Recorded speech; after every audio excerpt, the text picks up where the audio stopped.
In today's video, I'm going to be talking about Sweden's job seeker visa as well as job seeker work permit that allows you to move to Sweden for a period of 3 to 9 months in an effort to look for a job or even to start a business in Sweden. And the best part about this job seeker visa for Sweden as well as job seeker work permit is that you do not need to have a job offer to move to Sweden. You do not need to have work experience. You do not need to even do your English test. You do not need to speak Swedish because a good percentage of people in Sweden speak English. Up to almost 80% of Swedes can speak English, and English is taught in universities, in primary schools, in high schools in Sweden, so you're not gonna be disadvantaged by the fact that you cannot speak English. And the best part is that Sweden is one of the world's top 20 richest countries in the world with a high standard of living and high life expectancy. So these are the benefits you're going to get when you work in Sweden. And you want to stay up to the very end of this video because I am also going to talk about the requirements for applying for the Sweden job seeker visa as well as job seeker work permit. I am going to tell you the documents you require to be able to be eligible, as well as how you can apply for this job seeker visa. And if you're wondering, Eva, why is this even important? So the importance of this job seeker visa is that, first of all, as I already mentioned, you get anywhere from 3 to 9 months to actually move to Sweden and look for a job. And if you have been on this channel long enough and looked at the comment section, a lot of people complain, hey, Eva, I have been applying for jobs, but I don't get, what do I do?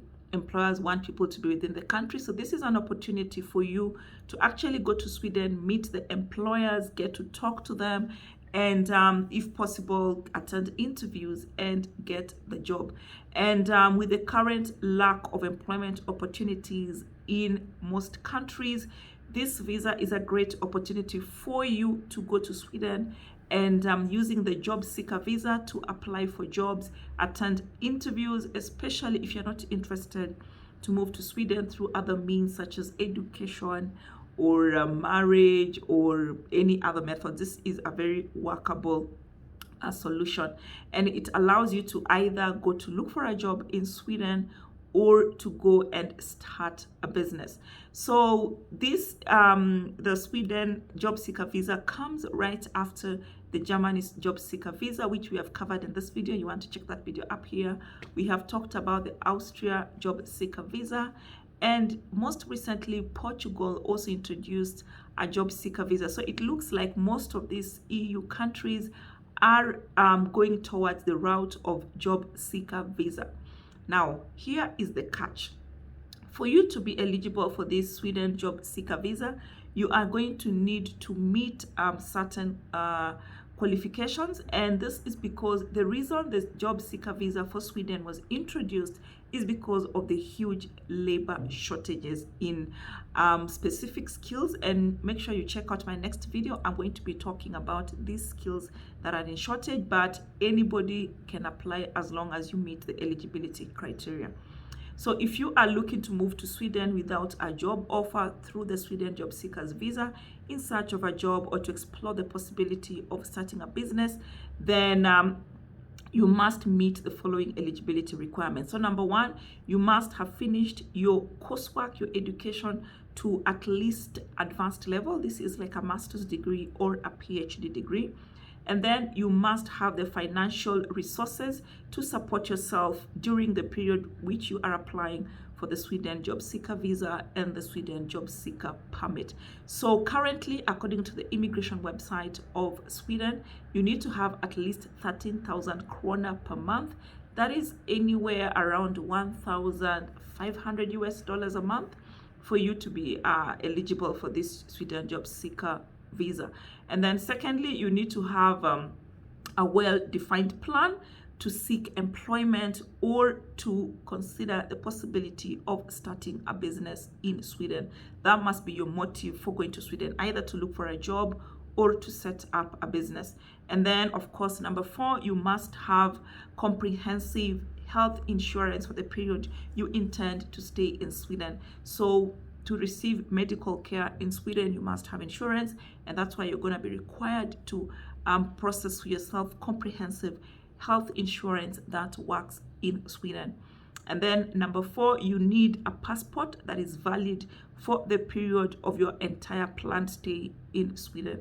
So if your passport is about to expire, you want to make sure that you extend it, because you can only get a work permit you cannot get a work permit longer than your passport is valid for. And then last but not least, you must currently be living outside of Sweden. So guys, those are the eligibility requirements for you. And kindly note that when you submit your application, you're gonna need to sign like an affidavit sort of, to allow Sweden Migration Agency to contact all institutions you have listed that you have qualified for whatever education credentials you are claiming. So you must sign that you're allowing them to contact these institutions, so that they can actually verify that when you say you have a PhD in aeronautical engineering, you can actually you actually attended college and you graduated with that particular degree. Something else, in case you are submitting your application and your documents are in a language that is not English or Swedish, you're gonna need to hire a notarized translator to translate those documents. But when you submit your application, it must be including both the original in whatever language it is, and in addition to the translated copy. Something else, the documents you're going to need to submit with your Sweden job seeker visa application and the Sweden work permit application is that it must be in soft copy. Yeah? And then last but not least, kindly note that you need to process your Sweden job seeker visa and Sweden job seeker work permit before you leave for Sweden. And this is because you have to be fingerprinted by the Swedish government. And how it works is that if you are a national of a country that requires a visa to enter Canada, then your fingerprints, that needs a visa to enter Sweden, then your fingerprints must be taken at the embassy when you submit your application for the visa and the work permit. However, if you come from a country that can visit Sweden without the need for a visa, you still have to submit your work permit application before leaving for Sweden. However, when you get to Sweden, you will need to be fingerprinted as you enter Sweden. So those are the main requirements. So if you have a master's degree or a PhD degree and you are looking for employment opportunities in Sweden, then you want to submit your application for the Sweden job seeker visa as well as a Sweden job seeker work permit. And guys, I'm going to leave a link in the description box at the bottom of where you can find these occupations that are currently having a huge shortage in Sweden, as well as where you can submit your application.